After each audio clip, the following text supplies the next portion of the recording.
अस्सलाम वालेकुम स्टूडेंट्स, अऊज़ु बिल्लाहि मिनश शैतानिर रजीम, बिस्मिल्लाहिर रहमानिर रहीम। व बिशवाली सदरी वयस्सिर ली अमरी वहलुल उक़दतम मिन लिसानी यफ़क़हू क़ौली व बिइज़निल। अच्छा जी, कंटिन्यू करते हैं बात को। हमारी जो है वो एक क्या कहते हैं एफर्ट चल रही थी इसमें सवाल से रिलेटेड स्प्रिंग 2017 क्वेश्चन नंबर 7 में। एंड आई थिंक हमने जो है वो कैलकुलेशंस कर ली थी काफ़ी हद तक। अब हमें जो है वो इसको एंड करना था। एक बड़ी इंपॉर्टेंट कैलकुलेशन टैक्स की बाकी है। आई होप वो बड़ी आसानी से हो जाएगी। एक तो मैं चाहूँगा कि हम रिकॉल कर लें what we have covered till now.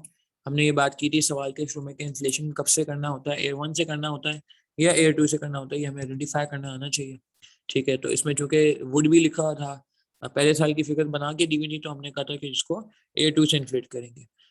Mobile phone 3 use करने क्योंकि 3 ड्राइवर्स हैं, सैलरी 3 से मल्टीप्लाई होंगी क्योंकि 3 ड्राइवर्स हैं, 24 आवर्स की शिफ्ट है एंड 24 आवर्स का मतलब है कि वी हैव 8 आवर्स की 3 शिफ्ट है।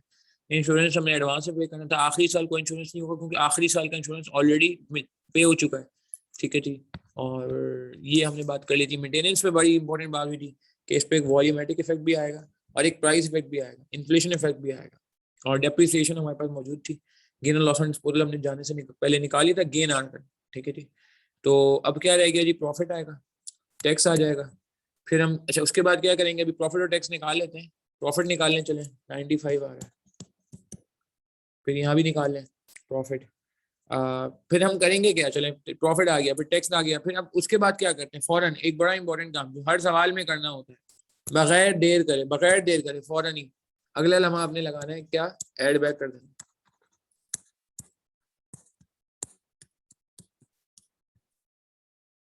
डेप्रिसिएशन,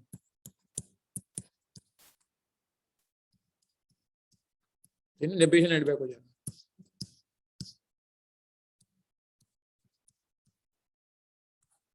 लेस हो जाएगा क्या, गेन लेस होगा। क्यों लेस होगा भाई, गेन भी तो नॉन कैश है, जो एक्चुअल प्रोसीड्स है वो कैश है ना, गेन भी नॉन कैश है ना। गेन के बराबर तो पैसे नहीं आते।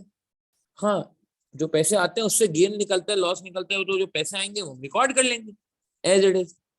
तो गेन हम लेस, अच्छा ये आप गेन को जो लेस करते हैं ये आप कैश फ्लो में भी करते हैं। किसी को IAS 7 याद है? IAS 7 में आप जब प्रॉफिट से स्टार्ट करते हैं, डेप्रिसिएशन ऐड करते हैं, लॉस को भी ऐड करते हैं, गेन ऑन डिस्पोजल तो लेस करते हैं। बचपन की बातें कुछ, आई थिंक FFR वगैरह में भी कैश फ्लो है। आई डोंट नो, इतने मतलब बेसिक लेवल पे तो नहीं पूछता होगा वो ऑब्वियसली। ठीक है,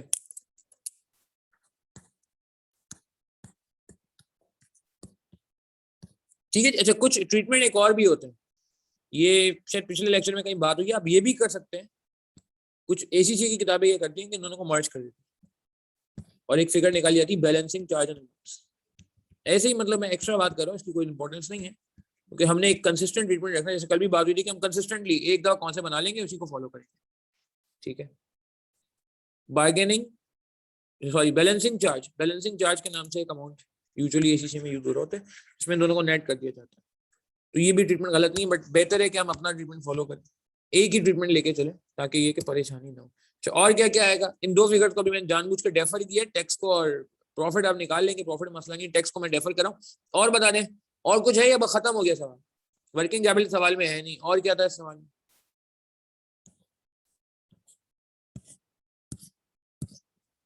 जी, वर्किंग कैपिटल सवाल में है नहीं जी।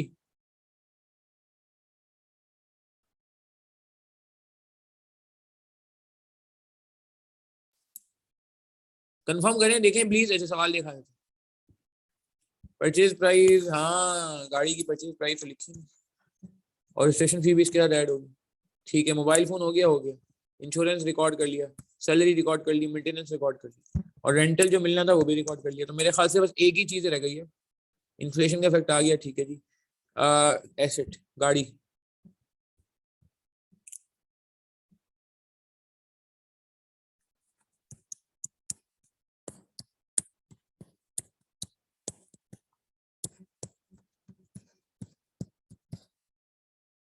क्या करेंगे, अब क्या करेंगे, इसका एक, इसके साथ एक और काम भी करेंगे ना। वो क्या करेंगे कि गाड़ी 4 साल बिक भी गई ना, कितने से, 0.75 मिलियन से।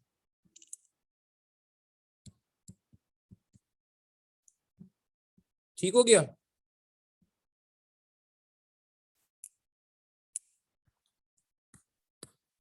Net cash, discount factor 12%।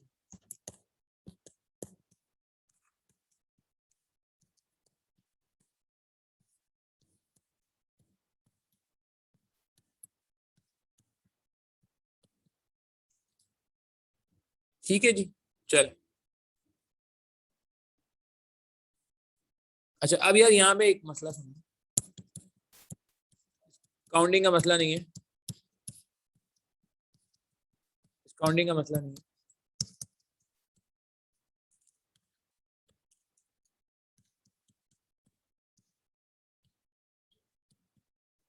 ठीक है, यहां तक किसी का कोई सवाल तो पूछ लो। कर दी मैंने प्रोसीड, प्रोसीड कर दी 750। अभी मुझे पता है टैक्स बाकी है, टैक्स पे बात करनी है। टैक्स के अलावा फिगर बता दें, ये वाली फिगर तो आप कैलकुलेट कर सकते हो ना, कैलकुलेटर चलाएं, बल्कि कैलकुलेटर मेरे पास भी है। ये टैक्स की फिगर पे मैं अभी स्टार बना रहा हूँ, दिस इज लेफ्ट, ऑब्वियसली इस पे कुछ बात है, मगर इसके अलावा कोई चीज पूछनी है तो प्लीज मुझसे पूछ लीजिए। 286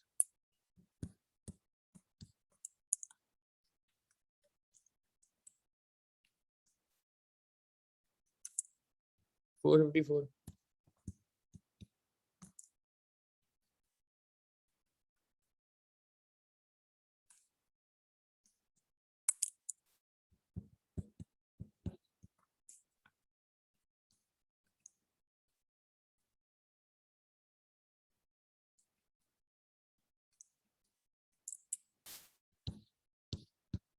842।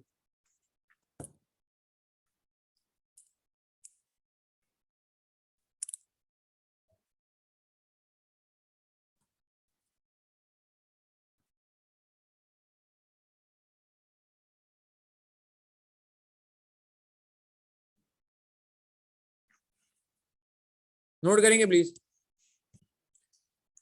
इज एग्जैक्टली ये माइनस में होनी चाहिए, कैसे मिस हो गया मुझसे, तो ये फिगर चेंज होगी, इट्स नॉट 751, 751 नहीं होगी, फिर ये इसमें से 80 का इफेक्ट हटाना पड़ेगा, 591। ये फिगर चेंज कर लें प्लीज, 590, ये माइनस, परफेक्ट, गुड। ठीक है जी, क्लियर है, यहाँ तक आगे बढ़ जाएं। अब टैक्स कैसे निकलेगा आप ट्राई करेंगे, मैंने सरफराज वाले सवाल में आपको सिखा दिया था जी, लास्ट वीक संडे वाली क्लास में हम ऑलरेडी ये डिस्कस करके गए। कैसे निकलेगा टैक्स बताइए, जवाब दीजिए।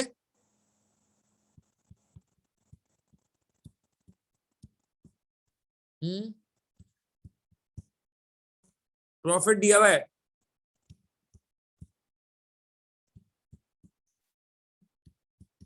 हर साल का टैक्स अलग होगा, क्या करेंगे प्लीज बताइए। 5 मिनट का टाइम दे रहे हैं, अच्छा चले 3 मिनट का टाइम देते हैं, 5 मिनट का ही देते हैं। रिकॉर्डिंग पॉज करो, मैं रिकॉर्डिंग से जो रेफर कर रहे हैं हजरात उनसे भी गुजारिश होगी भैया कि जरा यहाँ पे रुकिए और खुद से ट्राई करिए, ठीक है जी। और आप लोग तो लाइव वाले तो हैं ही हमारे साथ, जल्दी से प्लीज, 3 मिनट है, टाइम स्टार्ट्स नाउ। चले जी, कुछ आंसर आए हैं, देखते हैं जरा। बिलाल आरिफ आपका आंसर, बाकी किसी का आया आंसर तो मुझे बताइए प्लीज, सवाल आपके सामने है, क्विकली क्विकली। जो लोग रिकॉर्डिंग से रेफर करेंगे उनसे भी गुजारिश है कि आप खुद से प्लीज ट्राई करेंगे, साथ में रजिस्टर प्रॉपर मेंटेन करना है आपने। और चले मैं एक वर्किंग कर देता हूँ, ठीक है अभी देख लेते हैं, ठीक है। अभी बिलाल आरिफ चेक कर लेते हैं। प्रॉफिट हमारे पास आ रहा है 286, 454, 591 एंड 842, ये हमारे पास प्रॉफिट्स आ रहे हैं। अच्छा अब इस प्रॉफिट का मसला ये है कि जो प्रॉफिट है ना, इसमें गड़बड़ हो गई है। देखिए पीएनएल बनता है साल के आखिर में, टैक्स भी कैलकुलेट होता है साल के आखिर में। अब मसला ये कि ये जो हमारे पास फिगर्स लिखी हैं इनमें मोबाइल फोन का एक्सपेंस माइनस नहीं हुआ, मोबाइल फोन चार्ज ऑफ होगा, यस। बिजनेस एक्सपेंस है, यस बिल्कुल है। एक तो आप पहले ये करें क्योंकि 80 पे रिटर्न नहीं बन रहा, सुनिएगा इंपॉर्टेंट बात है, 80 पे रिटर्न नहीं बन रहा, पहले मोबाइल फोन माइनस कर दें, चार्ज ऑफ कर दें मोबाइल फोन, ठीक है, ये बात हो गई। अब आप आ जाए जरा सैलरीज पे, सॉरी सैलरीज कह रहा हूं, इंश्योरेंस पे।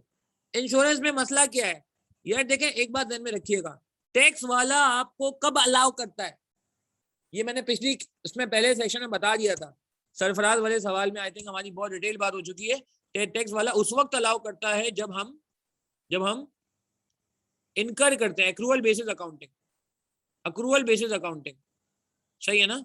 कैश बेस्ड अकाउंटिंग बहुत कम लोग फॉलो करते हैं, एक्रूअल बेसिस अकाउंटिंग फॉलो हो रही होती है। तो टैक्स लायबिलिटी मेंटेनेंस ने पहले मेंटेनेंस ने प्रॉब्लम किया था, बिल्कुल वही काम आज जो है यहाँ पे क्या कहते हैं, आपका अल्लाह भला करे, इसकी वजह से होगा। किसकी वजह से? इंश्योरेंस की वजह से होगा। ये सरफराज के सवाल में आप देखें अलग से टैक्स की वर्किंग हुई है, अलग से टैक्स की वर्किंग भी हमने ब्लैक कलर का एक स्टार ही बनाया था कि हमने कहा था मेंटेनेंस में देखे प्रॉब्लम आया। तो coming back to this question जो अभी हमारा चल रहा है, तो इसमें क्या बात हुई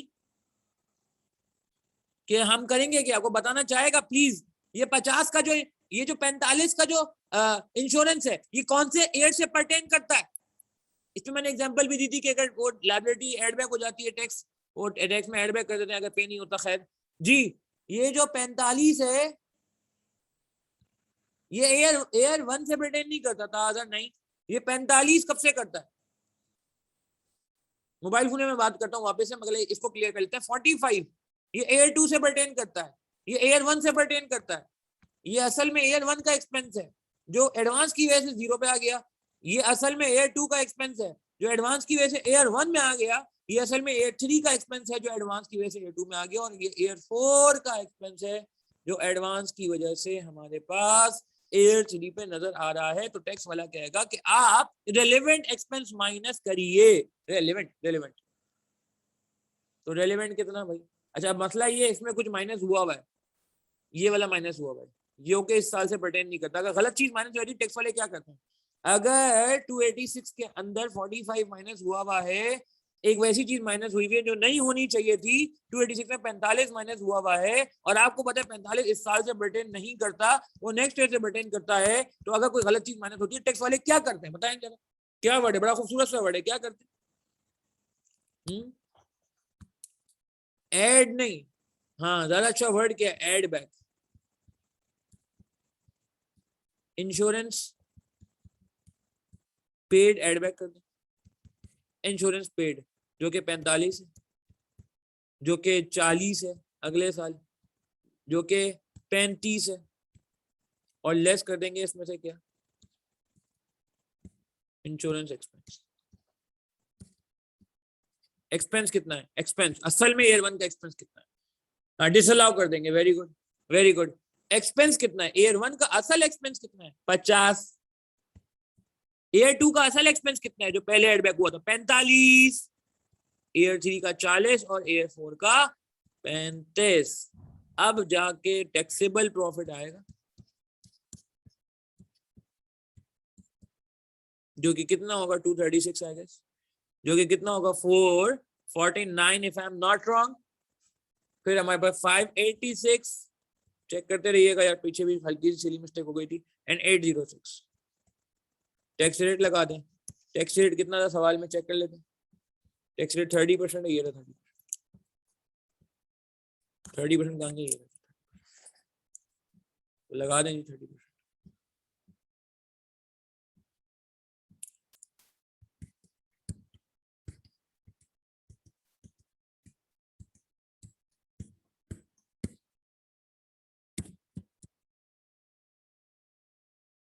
टैक्स अमाउंट, टैक्स पेमेंट, चलें जी मल्टीप्लाई कर लें, राउंड करें, नियरेस्ट मिलियंस में, 1000 में नियरेस्ट इनफैक्ट।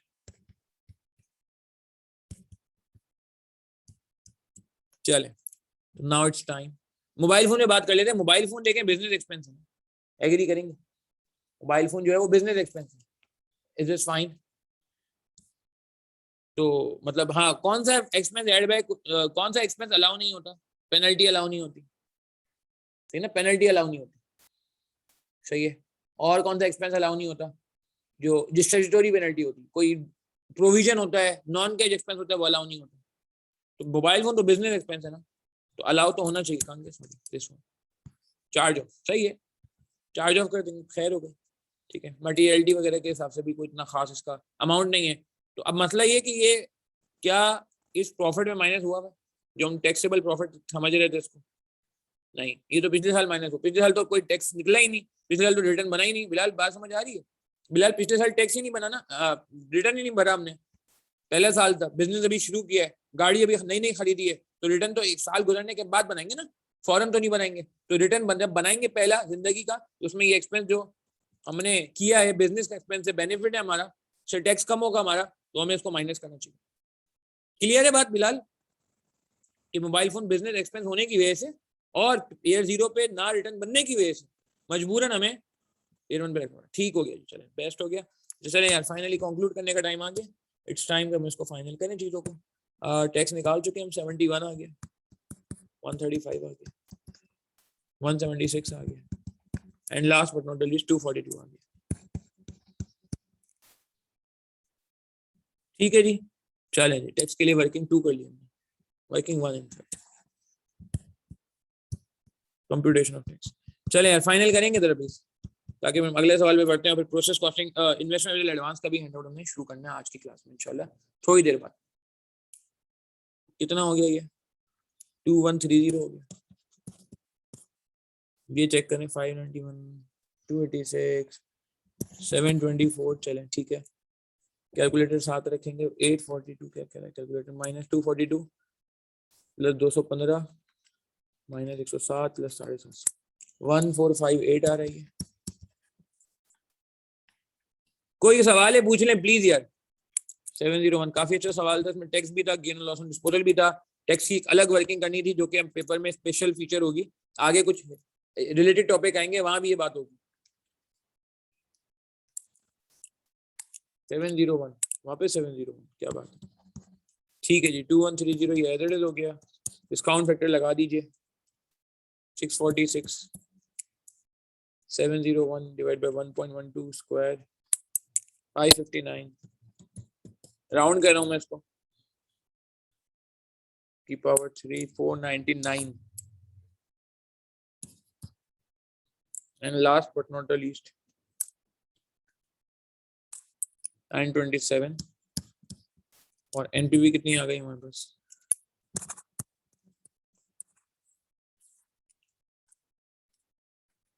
130, 646, 499 एंड 7, ठीक हो गया जी, 501 प्लस, क्लियर है, 1000 कॉमन लेके बात हो रही, मेरे 1000 में आ रही है।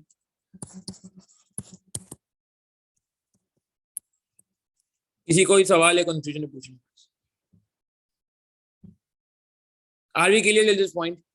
इंश्योरेंस वाला टैक्स में रिपीट कर देते हैं, कोई मसला नहीं है, लेकिन इंश्योरेंस उस वक्त पीएनएल में आना चाहिए जब जिस साल का एक्सपेंस है, क्योंकि हमारी अकाउंटिंग एक्रूअल बेस पे हो रही होती है, टैक्स वाले भी हमें 2 सिस्टम अलाउ करते हैं, कैश बेसिस और एक्रूअल बेसिस, क्योंकि 99% बिजनेस एक्रूअल बेसिस पे बन रहे होते हैं, तो इसलिए वो एक्रूअल बेसिस पे ही फॉलो हो रहा होता है, और इसीलिए एक्रूअल बेसिस पे हो रहा होता है, जब भी तो वो रूल है कि अगर 3 साल तक आपने लायबिलिटी पे नहीं की, आपने एक्रूअल बेस पे एक एक्सपेंस रिकॉर्ड कर लिया, एक्रूअल बेसिस पे एक्सपेंस रिकॉर्ड कर लिया, पे नहीं किया, रिकॉर्ड कर दिया, और आपने उसको पे नहीं किया, तो टैक्स वाले आपको 3 साल का अर्सा देते हैं, 3 साल का टाइम देते हैं, 3 साल बाद तक अगर आपने नहीं पे किया होगा तो फिर वो एड बैक हो जाएगा, फिर वो एड बैक हो जाएगा, ठीक है ना, ये पुराना एक रूल है जो हम फॉलो कर रहे होते हैं, है तो एक्रूअल बेसिस की वजह से, थैंक्स टू एक्रूअल बेसिस, ठीक है जी।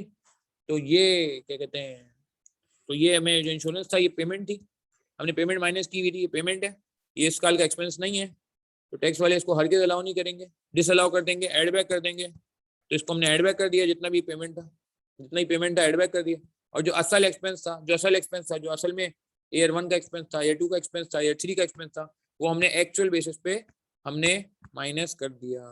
क्लियर है बात हमें? तो ये हमें अलर्ट करना पड़ेगा, ये पहले हम ऑलरेडी कर चुके हैं, question number 5 I guess, Sarfaraz के नाम से सवाल था, सरफराज अहमद 5 आई गेस, वहां पे ऑलरेडी इस तरह की एडजस्टमेंट, वहां पे मेंटेनेंस पर एडजस्टमेंट थी, जो मैंने अभी थोड़ी झलक भी दिखाई थी आपको, वैसा ही एडजस्टमेंट यहाँ पे होगा।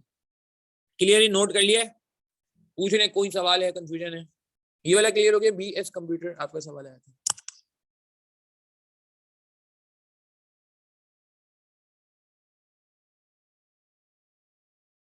ठीक है जी, बेस्ट हो गया, कंटिन्यू करें इसको प्लीज, फिर हम अगले सवाल पे चलते हैं। Another very good question, very good question.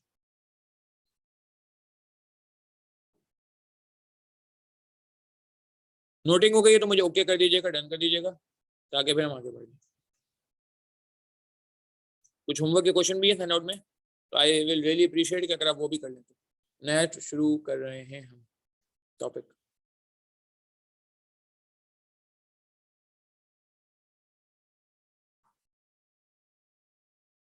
ठीक है जी, नोटिंग हो गई है एंड अब हम आगे बढ़ने जा रहे हैं। टैक्स की वर्किंग इंपॉर्टेंट थी सवाल और इन्फ्लेशन का इफेक्ट। अच्छा यार ये तो हमने क्या किया, ये तो होमवर्क का क्वेश्चन है। देखिएगा ये बहुत अच्छा सवाल है, इसमें काफ़ी अच्छी अच्छी बातें हुई हैं स्लैब्स के हिसाब से, और ये सवाल जो है वो बहुत ही मिलता जुलता है उससे जो हमने यूफिन के नाम से सवाल किया था। एरर्स निकालने थे, one of the favourite area मेरा कि आप एरर्स निकालें इसमें और फिर उसको रिवाइज करें। इसमें काफ़ी एरर्स हैं, जैसे इंटरेस्ट पेमेंट साफ नजर आ रही है, एरर है ये, ठीक है ना, नहीं आनी चाहिए। तो इस तरह के कुछ एरर्स में हुए होंगे, और सुकून से पढ़िएगा और फिर इसका जवाब दे दीजिएगा। ठीक है जी, वली का लिमिटेड हम शुरू करने जा रहे हैं। Another very good question. अच्छा जी, रिकॉर्डमेंट पहले पढ़ेंगे। On the base of net present value advise whether VL should invest in the above project. Assume that except stated otherwise all cash flow arise at the end of the year. 17 mark का सवाल है। एक और कैफ का ही सवाल है। ये hand out आज जो कर रहे हैं हम, ये सवाल अभी नया नया शुरू हो रहा है। ये कैफ के क्वेश्चन इसलिए कराए जा रहे थे क्योंकि ये बड़े क्वालिटी क्वेश्चन, और एक आध कैफ का बड़ा क्वालिटी क्वेश्चन है वो मैं सोच रहा हूँ आपके टेस्ट में रखूंगा इंशाल्लाह। और जब टेस्ट देंगे ना तो आपको पता चलेगा यार ये क्या था। तो you will be surprise to see कि किस लेवल का सवाल जो है उन्होंने वहाँ पे पूछा हुआ है। तो काफ़ी मतलब जगहों पे कुछ टेक्निकल सवाल भी हैं जो हमारी बेस स्ट्रॉन्ग करने के लिए जरूरी है। ये वाले क्वेश्चन का नंबर है 13 नंबर है बस। होमवर्क वाले क्वेश्चन जो है वो बता दें इसके बाद ही, शायद 14 और 15 है यार, 14 15 किताब में भी है, जब अपडेटेड किताब आएगी उसमें भी होंगे इंशाल्लाह। और ये अभी हैंड आउट जो शेयर हो चुका है ऑलरेडी उसमें भी है। ठीक है, अभी हम 12 कंप्लीट कर लिए, 13 शुरू करने जा रहे हैं। रिक्वायरमेंट पहले पढ़ेंगे, क्या कह रहे हैं on the base of NPV. अच्छा पढ़ लिए हमने रिक्वायरमेंट कि हम इन्वेस्टमेंट करें या नहीं करें, एज्यूम कर लें कि cash flow arise at the end. सवाल पढ़ेंगे। हाँ वो क्वीन ज्वेल याद है वो बजटिंग में होता है, वो यहाँ नहीं है, खैर बजटिंग है वो। ठीक है जी, Valika limited VL plan to introduce a new product X which would be sold in the which would be used in a hybrid car। अच्छा न्यू प्रोडक्ट आ गई तो बात खत्म हो गई। जब न्यू प्रोडक्ट आ गई तो पीछे से कोई ताल्लुक नहीं है ना, नया बिजनेस है। ठीक है, हाइब्रिड कार्स में इस्तेमाल हो। ठीक है जी, the following information is available in this regard. Initial investment in the new plant including installation and commissioning is estimated 50 million। The plant is expected to have a useful life of 4 years and would have annual capacity of 2 lakh units. अच्छा दो बारी काम की बातें आ गई। मैंने कल भी कहा था कि जितना अच्छा डेटा बनेगा उतना हमारे लिए काम करना आसान हो जाएगा। तो हम थोड़ा सा डेटा पे फोकस करते हैं। क्वेश्चन नंबर 13 हम शुरू करने जा रहे हैं। ठीक है, देखें ये छोटी छोटी बातें ये कॉस्टिंग में भी हेल्प करती हैं, ये बीएफडी में भी हेल्प करेंगी, ये आपको इनफैक्ट एमएसएटू में भी हेल्प करेंगी। देखिए हमारा एक और चीज मैं आपको क्लियर कर दूं कि अल्हम्दुलिल्लाह अल्लाह का एहसान है, ये इस अटेम्प्ट में क्या बल्कि पिछले अटेम्प्ट से मैं कहूँगा कि थोड़ा सा डायमेंशन मेरी चेंज भी हुई इस सेंस में कि जब से मैंने एमएसएटू पढ़ाना शुरू किया तो इससे मुझे और थोड़ा आइडिया हो गया कि what's the expectation of examiner. और अभी जो नई चेंजेस आई हैं थोड़ी बहुत, तो इसमें अलाइनमेंट की जा रही है, थोड़ी बहुत आपको तैयार किया जा रहा है कि एक बड़ा गैप है बिटवीन बीएफडी एंड एमएसएटू, जो मुझे बीइंग अ एमएसएटू टीचर समझ आया कि यार ये चीज़ तो बीएफडी में इस तरह से नहीं थी। तो वो आप समझेंगे इंशाल्लाह इस कोर्स में उस चीज़ को कैटर किया जा रहा होगा। बहुत ज़्यादा नहीं है कि कोई ड्रास्टिक चेंज होगा, मगर ऑब्वियसली 5-10% कुछ इस तरह की बात ज़रूर होगी कि हमारा एंगल जो है, दो फायदे हो जाएंगे कि अगर MSA 2 लेवल पे हम जाते हैं उसमें तो वैसे ही फायदा होगा इंशाल्लाह, आगे जाकर देना ही है, उसके बगैर तो क्वालिफिकेशन हो नहीं सकती। और दूसरा ये फायदा हो जाएगा कि अगर एग्जामिनर नए पैटर्न पे थोड़ा सा MSA 2 फ्लेवर एंटर कर भी देता है तो वो ऑब्वियसली आपको आइडिया होगा कि किस तरह से पूछा जा रहा है, क्योंकि वो ऑब्वियसली लास्ट अटेम्प्ट बड़ी अच्छी रही हमारी अल्हम्दुलिल्लाह MSA 2 पढ़ाते पढ़ाते। खैर आगे चलते हैं। तो वलीका लिमिटेड प्लान टू इंट्रोड्यूस, ठीक है, नई प्रोडक्ट की बात हो गई। कितना है जी इंस्टॉलेशन कमीशनिंग? 50 मिलियन की।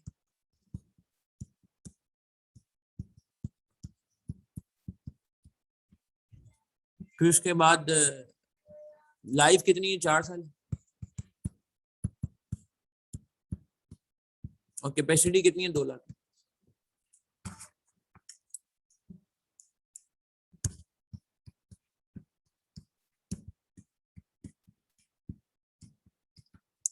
अच्छा आगे क्या कह रहे हैं? आगे कह रहे हैं demand of wax for the first year is expected to be 180,000 which would increase by 10% per annum in year 2 and year 3. However, in year 4, the demand is expected to decline by 10%. जी क्या कहते हैं? ये demand बढ़ रही है तो मुझे बता दें प्रोडक्शन कितनी हो जाएगी? हर साल की प्रोडक्शन निकाल दें। पहले साल की 180 है, सेकंड ईयर की कह रहे 10% बढ़ेगी, तीसरे साल की भी 10% से बढ़ेगी, और चौथे साल 10% से डिमांड कम हो जाएगी। तो आप मुझे प्रोडक्शन बता सकते हैं? थोड़ा सा मैं आपको 1 मिनट देता हूँ, हर साल की प्रोडक्शन बता दें कि ईयर 1 में कितना प्रोड्यूस करेंगे। कैपेसिटी का इशू भी है ना कुछ, इस वजह से कह रहा हूं, कैपेसिटी का भी इशू है। पूरा 2 लाख नहीं बना सकते, सॉरी 2 लाख से ज्यादा नहीं बना सकते, और 1,80,000 डिमांड है पहले केस में, जो कि आहिस्ता आहिस्ता क्या होती जा रही है, इंक्रीज करती जा रही है। तो थोड़ा सा यहाँ पे मैं चाहूंगा कि एक एफर्ट करके जरा ईयर 1,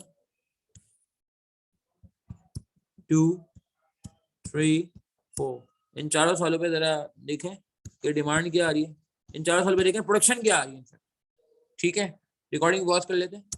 रिकॉर्डिंग वाले हजरात आपसे भी गुजारिश है, जरा खुद से ट्राई करें, और लाइव वाले हजरात भी जरा खुद मुझे बताएं ईयर 1, 2, 3, 4 चारों सालों की प्रोडक्शन कितनी होगी, जो कि मुझे लग रहा है कि कुछ यहाँ पे थोड़ा सा हमें अलर्ट रहना पड़ेगा। अच्छा, एक चीज आप नोट करें कि हमें इंतजार नहीं करना, हमें एहतमाम नहीं करना कि पहले बुरा सवाल पढ़े फिर वापस से बुरा सवाल पढ़े। अब ये तो छोटा सवाल है, आधे पेज का, बीएफडी का सवाल नॉर्मली 1 पेज का होता है, तो आगे इतना टाइम नहीं होगा कि आप पहले बुरा सवाल पढ़ें फिर वापस से बुरा सवाल पढ़ें डेटा बनाने के लिए। नहीं, एक ही दफा सवाल पढ़ेंगे, क्वालिटी सवाल पढ़ेंगे, जो इन्फॉर्मेशन रेलेवेंट मिलती जाएगी इसको कहीं प्रोसेस करते जाएंगे, डॉक्यूमेंट करते जाएंगे, नोट करते जाएंगे, अप्लाई करते जाएंगे।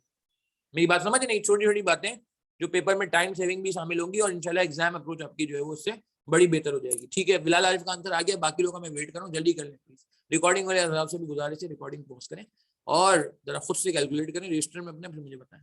चले यार, कुछ आंसर आ गए। ठीक है, एहसन आसिफ चेक कर लेते हैं, सही है। एहसन आसिफ, शहजाद, मदर लतीफ, वलीद, वेरी गुड यार, नाइस कम बैक। ठीक हो गया आप लोगों का, पहले गलत था अब सही हो गया। अच्छा भाई, प्रोडक्शन पहले साल 180 होगी, इसमें कोई दो राय नहीं। अगले साल 198 होगी, इसमें भी कोई दो राय नहीं है। उसके साथ 2 लाख होगी, इसमें भी कोई दो राय नहीं। ये सब यहाँ तक सबका सही था, मगर एयरफोर्स में गड़बड़ हो गई थी। ठीक है ना, 2 लाख से ज्यादा प्रोडक्शन नहीं हो सकती, डिमांड तो ज्यादा है मगर क्या करें, कैपेसिटी नहीं है। अच्छा, अब अगले साल जो एयरफोर्स में प्रोडक्शन होगी ना, वो डायरेक्ट नहीं निकालिएगा। देखें, वो डिमांड 10% दिख रही है, प्रोडक्शन थोड़ी 10% दिख रही है। Demand is expected to decline by 10%। ठीक है ना, जो छोटी छोटी बातें हैं, जैसे कल भी मैंने कहा था कि जो हम हाईलाइट करके थोड़ा सा अपॉर्चुनिटी अवेल कर रहे होते हैं, स्क्रीन पे काम करने का फायदा ही हो जाता है। इंपॉर्टेंट बातें वहीं के वहीं हाईलाइट हो जाती हैं। तो demand is expected to decline by 10%। तो उससे क्या होगा कि अब जो अगला फिगर है हमारा, वो ये 90% लगेगा, इसका 90% नहीं लगाइएगा प्लीज। ठीक है, प्रोडक्शन का 90% नहीं लगाना है। डिमांड के बारे में कहना ना कि डिमांड कम हो रही है, तो डिमांड तो ऊपर लिखी थी मैंने अलग से, 217800 इंटू 0.9, जो कि कितना बनता है 196020। वेरी गुड पॉइंट, काफी लोगों ने फर्स्ट एमएस को बिल्कुल सही किया था। और यहाँ वाली प्रोडक्शन भी कितनी हो जाएगी 196020। कुछ लोग का आंसर यहाँ पे 180,000 आ रहा था, 180,000 इस तरह आ रहा था कि उन्होंने इसका 0.9 ले लिया था, जो कि सवाल के हिसाब से मुनासिब नहीं था, बिल्कुल गैर मुनासिब था। क्लियर है बात हमें? Is this fine? Okay, clear हो गया जी, डन हो गया। थोड़ा सा हमने यहाँ पे अलर्ट लेवल पे काम कर लिया, थोड़ा सा हम अलर्ट हो गए कि हमने जब भी डिमांड को डिक्रीज करना है तो डिमांड को बेस बनाए, रादर कि हम प्रोडक्शन को बेस बनाए। सवाल की वर्डिंग को हमें फॉलो करना होगा। Demand is expected. ठीक है जी, क्लियर है, डन है।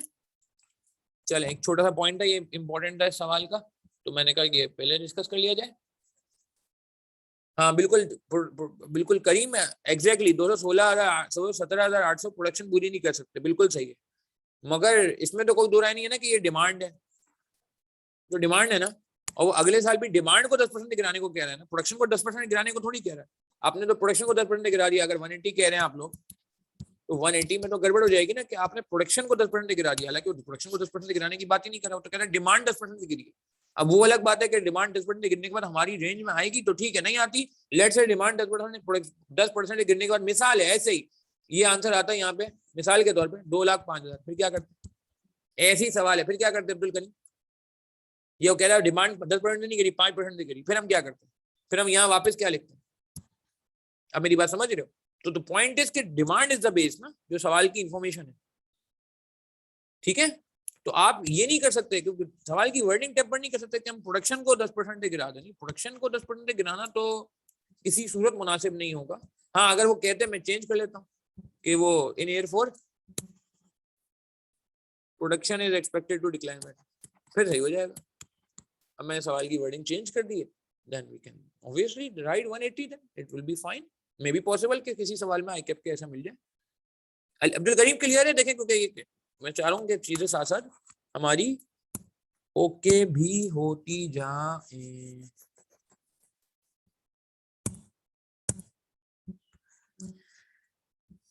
ठीक है जी, डिमांड 10% गिरा दी, नहीं गिरा दी।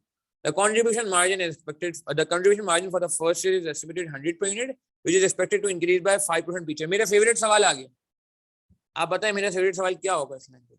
कल की क्लास जिन्होंने अटेंड की है वो ये बात बहुत अच्छे से जानते हैं, प्रीवियस लेक्चर जिन्होंने अटेंड किए बहुत अच्छे से जानते हैं क्या मेरे जहन में सवाल आ रहा है, और उसका जवाब भी आपको पता है। सवाल तो मेरे जहन में आ ही रहा है, मगर उसका जवाब तो आपके जहन में आ चुका होना चाहिए कि कॉन्ट्रीब्यूशन मार्जिन पहले साल का 100 है और वो कह रहा है कि 5% डिक्रीज करेगा, इंक्रीज करेगा। तो इन्फ्लेशन कब से होगी, ईयर 1 से होगी या ईयर 2 से होगी? ऑब्वियसली अब ये हर सवाल में मैं आपसे सवाल करता रहूंगा क्योंकि ये नॉर्मल बात रहेगी, गलत नहीं बताइएगा। देखें यार, अब आज अगर गलत बताएंगे तो मजा नहीं आएगा। अरूबा आसिम आपने अच्छा ठीक है लिख दिया, ताहदर लिख दिया आपने, बिलाल आरिफ ने लिख दिया, बीएस कंप्यूटर नहीं। हाँ, आपको सोचने की जरूरत है, ये तो ज्यादा आसान है कल से। कल तो मुश्किल मुश्किल डिस्कस किए। ठीक है, उमर अब्बासी, शहजाद, वलीद, अब्दुल करीम नहीं, चंदा, क्या कर रहे हो? बीएस कंप्यूटर बिल्कुल सही हो गया आपका आंसर। ईयर 1 का फिगर बता दिया है, मदर लजी बिल्कुल सही कह रहे हैं, माशाल्लाह वेरी गुड। फर्स्ट ईयर की फिगर पता है, इसका मतलब पहले साल का फिगर ये आज का मौजूद है, नहीं बात का मौजूद है, बिल्कुल सही है हसन आसिफ। ईयर 2 से इन्फ्लेट करेंगे, बहुत अच्छा बहुत अच्छा। यहीं पे ये मल्टीप्लाई कर लेते हैं सीएम पर यूनिट को, सही है ना, सीएम पर यूनिट को। प्रोडक्शन एंड सेल्स कह दूं इसको, ये प्रोडक्शन भी होगी और सेल्स भी होगी, प्रोडक्शन भी होगी और सेल्स भी होगी। सीएम पर यूनिट 100 है पहले साल का, अगले साल का 100 इंटू 1.05 105 हो जाएगा। फिर आप जरा कैलकुलेटर चलाएं, 110 पॉइंट समथिंग हो जाएगा। 105 को मल्टीप्लाई करिए 0.25 115.7।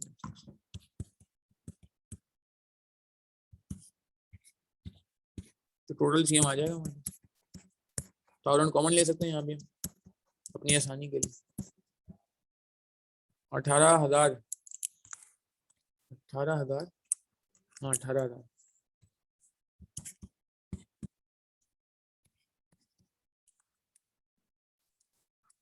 20790। ठीक है जी,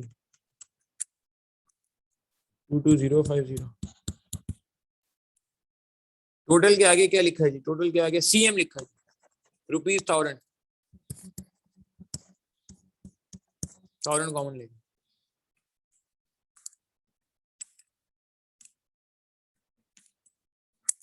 $2269। ठीक है जी, देखें बगैर टाइम जाया की। और ये बीएफडी के सवालों में भी ऐसा ही होगा, अगले चैप्टर में बीएफडी के सवाल आ जाएंगे, वो हैंडआउट में मैं आज आपसे शेयर कर लेता हूँ अभी थोड़ी देर में इंशाल्लाह सवाल के बाद व्हाट्सएप ग्रुप्स पे। ठीक है, तो कोई परेशानी की बात नहीं है, बस कोशिश ये करनी है कि टाइम ज़ाया नहीं करना पेपर में। कोशिश ये करनी है कि फौरन चीज़ें प्रोसेस करनी, कोशिश ये करनी है कि सवाल को अपने कंट्रोल में रखना, सवाल को कंट्रोल में रखना है, सवाल आप पे हावी ना हो, आप सवाल पे हावी ने पहली बॉल से, पहले ओवर से। ठीक है ना, ज़रा सा भी सवाल आप पे हावी हुआ फिर आपका टाइम भी ज़ाया होगा, कॉन्फिडेंस भी शेक होगा। ये मतलब एक एग्जाम टेक्निक्स हैं जो पूरे सेशन इस तरह से बात करते रहेंगे आपसे इंशाल्लाह। ठीक हो गई बात? सही है, नोट करते हैं, मसला नहीं है, अभी नोट करने का टाइम दे देता हूँ, पहले सवाल कंप्लीट कर लेते हैं। और क्या कह रहे हैं, the new plant would be installed at VL premises which are presently rented out at 1.8 million per annum. क्या मतलब हुआ? As per the term of the agreement the rent is receive in advance and is subject to 7% increase per annum. ये बहुत important adjustment है, शायद one of the reason जिसकी वजह से मैं ये सवाल कर रहा हूँ कि क्या कह रही है कि प्लांट इंस्टॉल होगा वीएल प्रेमिसेस पे, ठीक है ना, और तो और वो 7% बढ़ रहा है एग्रीमेंट, तो अपॉर्चुनिटी कॉस्ट आएगी। Very good point, opportunity cost आएगी। ठीक है, रेंटल इनकम फॉरगॉन हो जाएगी। ठीक, कैसे फॉरगॉन होगी ये देख लो, फिर हम अलग से बात कर लेंगे। अच्छा आगे बढ़ते हैं अभी फिलहाल। और क्या कह रहे हैं, और कह रहे हैं वर्किंग कैपिटल, ये देखिएगा वर्किंग कैपिटल इंपॉर्टेंट है। Working capital of 10 million would be required at the commencement of the project. Working capital is expected to increase by 10% each year. दिलदार साहब पता नहीं आज हमारे साथ है नहीं है, कल उन्होंने सवाल किया था वर्किंग कैपिटल से रिलेटेड हमारे से, कि आज नहीं है मेरे ख्याल दिलदार साहब, कि उन्होंने पूछा था कि जी वर्किंग कैपिटल को इन्फ्लेट कब करते हैं, तो इसका जवाब मैंने दिया था कि जब लिखा होगा। तो आज वो टाइम आ गया कि वो कह रहे हैं वर्किंग कैपिटल को लिखा हो तो तब इन्फ्लेट कर ले, ज्यादा बेहतर ये। कुछ आईकेप के सवालों में साइलेंटली भी किया है मगर ऐसा बहुत कम किया है, तो हम एक ही ट्रीटमेंट अभी फिलहाल लेके चलते हैं कौन से बनाने के लिए। तो वर्किंग कैपिटल इंक्रीज करेगा तो क्या होगा, बात कर लेते हैं। अच्छा वर्किंग कैपिटल आपको पता है कि ये एयर 0 पे आता है माइनस में, याद होगी कल बात हुई थी शायद इस पे, तो ये कमेंसमेंट पे आता है, कल कमेंसमेंट एयर 1 पे हो रही थी तो एयर 1 पे आया था, और आखिरी साल रिकवर हो जाता है। मगर ये इंक्रीज इंक्रीमेंटल का क्या करना है बात करेंगे। The new plant will be depreciated at the rate of 25% under reducing balance basis. Direct depreciation is to be calculated on the same basis. The residual value of the plant, अच्छा ये line बड़ी प्यारी है, आपकी जिंदगी आसान की है अगर आपको समझ आ गई तो। The residual value of the plant at the end of the useful life is expected to be equal to its carrying value. क्या मतलब हुआ इसका? और से देखें इस लाइन को, इतनी मुश्किल लाइन नहीं, जिंदगी आसान की गई है आपकी, जिंदगी आसान की गई। हाँ बिल्कुल सही है बिलाल आरिफ, सही कह रहे हैं उमर अब्बासी, सही कह रहे हैं मजहर लतीफ, सही कह रहे हैं एहसन आसिफ कि हमारे पास कोई भी गेन और लॉस ऑन डिस्पोजल नहीं आएगा। सही कह रहे हैं रुबा से एहसन आसिफ, बिल्कुल सही है। क्यों? खुद कह रहे हैं भाई जब बराबर हो गया तो बात ही खत्म हो गई है, no gain loss on disposal. तो डेप्रिसिएशन का रेट क्या है भाई? 25% WDV basis and tax WDV is equal to proceeds is equal to no gain or loss on disposal. Proceed भी जीरो हो जाएंगी ना, गेन और लॉस ऑन डिस्पोजल भी जीरो, प्रोसीड भी जीरो, प्रोसीड भी नहीं लिखेंगे ऐसा।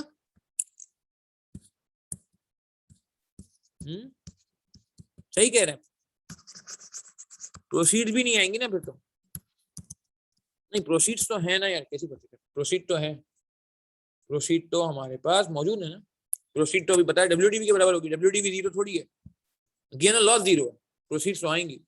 Cost of capital WACC 10% है, टैक्स रेट 30% है, and is paid in the year in which the liability arises. Same year पे होता है, एक सवाल पीछे जा चुका है जिसमें हम नेक्स्ट ईयर पे कर रहे होते हैं।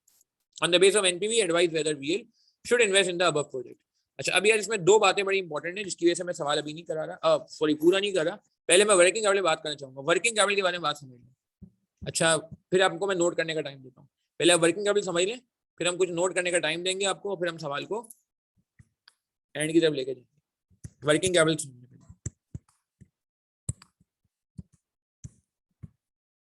अच्छा, वर्किंग कैपिटल जो है वो वैसे हमें पता है जीरो पे आता है। कितने साल का प्रोजेक्ट है? 4 साल का प्रोजेक्ट है। पहले आप निकालें वर्किंग कैपिटल का बैलेंस, बैलेंस समझते हैं जो बैलेंस शीट में है, ईयर जीरो पे कितना 10 मिलियन। ठीक है सुनिएगा, वर्किंग कैपिटल में इन्वेंट्री वगैरह आती है, याद बात हुई थी सुपरमार्केट ओपन कर रहे थे हम, इन्वेंट्री रखनी थी, इनॉग्रेशन कर रहे थे तो हमने कहा इन्वेंट्री तो होनी चाहिए, ऐसे कैसे खाली सुपरमार्केट का इफ्तिताह करेंगे। तो अब जरा गौर करिएगा, गौर करिएगा, वो कह रहे 10% से बढ़ जाएगा वर्किंग कैपिटल, 10% से बढ़ जाएगा वर्किंग कैपिटल, तो बढ़ा दीजिए जी, बढ़ा दीजिए, बढ़ाइए 10% से, आई थिंक 10 into 1.1 11 हो जाएगा, 11 into 1.1 12.1 हो जाएगा, मेरी मैथ्स तो ये कह रही है 13.31 हो जाएगा एंड 14.64 हो जाएगा। ठीक है देख रहे हैं आप।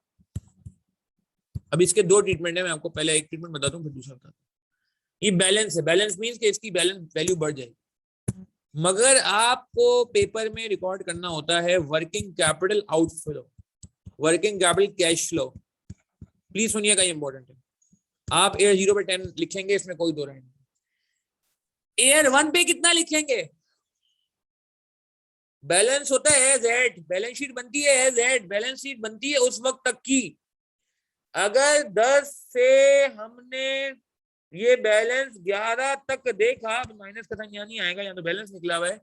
10 से 11 का मतलब है कि कितने से चेंज हुआ, कितने से मजीद इन्वेस्टमेंट लगाने की जरूरत है, कितने से मजीद पैसे ब्लॉक होंगे। वर्किंग कैपिटल पैसा ब्लॉकेज है ना, जो इन्वेंट्री पहली थी वो हमारे पैसों से आई थी, यस, वो पैसा ब्लॉक हो गया। कब तक के लिए? जब तक प्रोजेक्ट खत्म नहीं हो जाता, जब तक प्रोजेक्ट खत्म नहीं हो जाता। तो भैया इसमें मसला ये है कि जो 10 का आपने वर्किंग कैपिटल लिखा है तो बिल्कुल सही है, तो सेव है, मगर आपको 11 तक लेके जाना है, 11 तक लेके जाना है, 11 तक लेके जाना है, तो बिल्कुल सही का बिलाल आरिफ, उमर अब्बासी, ताहा अजहर, जुहेब, BS कंप्यूटर, 1 का डिफरेंस आएगा, 1 का डिफरेंस आएगा। It's a difference between 11 and 10, it's incremental आएगा, एडिशनल आएगा, इजाफी आएगा, रेलेवेंट आएगा, क्योंकि 10 तो पहले से है ना। थोड़ा सा इसमें सुकून के साथ काम करना होगा, वर्किंग में दो काम करने होंगे स्टेप बाय स्टेप। पहले वर्किंग कैपिटल बैलेंस निकालिए, उसके बाद वर्किंग कैपिटल का कैश फ्लो निकाल लीजिए, फिर 1.1 आ जाएगा।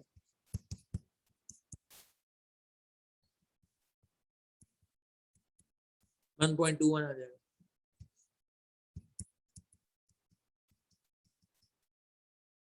And last but not the least, यहाँ भी चेक कर लें क्या आ रहा है, 1.33। अच्छा दो ट्रीटमेंट है ना, मैं दो ट्रीटमेंट, पहले एक ट्रीटमेंट सिखा दूं और फिर वर्किंग कैपिटल रिकवर भी होगा। रिकवर समझते हैं, लास्ट में रिकवर। अच्छा रिकवर किस रेट पे होगा? वो दोनों ट्रीटमेंट में बता रहा हूँ फिलहाल।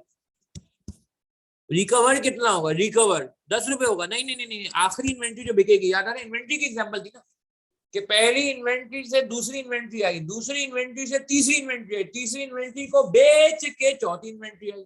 तो पहली इन्वेंट्री तो बेचारी फंस गई, क्योंकि उसके पैसे तो वापस मिल ही नहीं रहे ओनर को, उल्टा महंगे पे महंगा हुआ जा रहा है, उल्टा और ज्यादा पैसे लगाए जा रहे हैं।